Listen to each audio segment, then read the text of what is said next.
You're making Brexit very difficult. Dominic Grieve roasted in heated question time.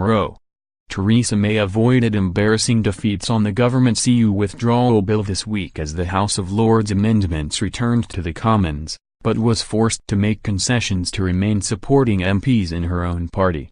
The Prime Minister is now facing an uprising from Remainer MPs in her own party who were furious the proposed change to the EU bill fell short of their demands over the meaningful vote at the end of Brexit negotiations.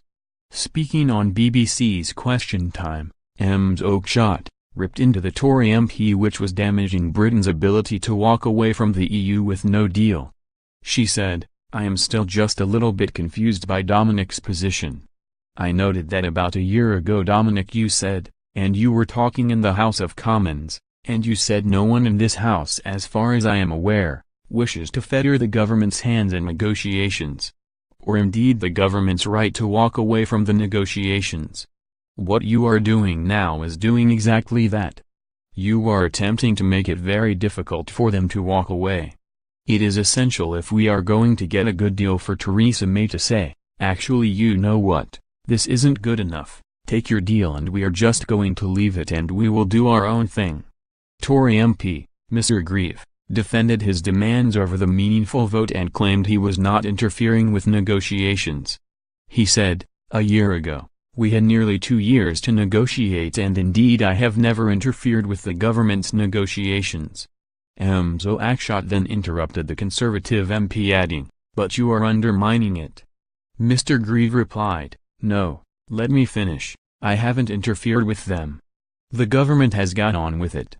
I simply ask, does it look as if this negotiation is proving easy? Does it look as if it is going to come to a readily satisfactory conclusion? What contingency do we put in place if it collapses? Because the consequences of it collapsing will be very serious, that is what we are considering. I wish the government well in its negotiation. I take Isabel's point.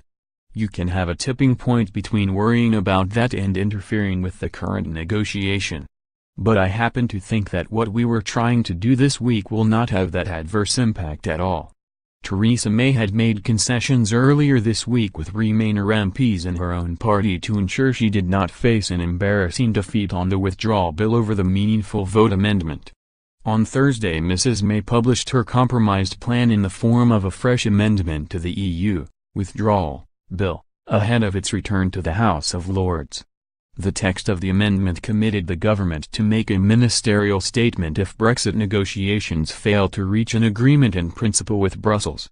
The proposals would mean MPs and peers would get a chance to express their opinion but not alter the course of government policy. Minutes after the amendment was tabled, Mr Grieve said, "It is unacceptable. At the end of the process, something was inexplicably changed, which had not been agreed. The government has made the motion unamendable, contrary to the usual methods of the House of Commons and therefore it cannot be accepted."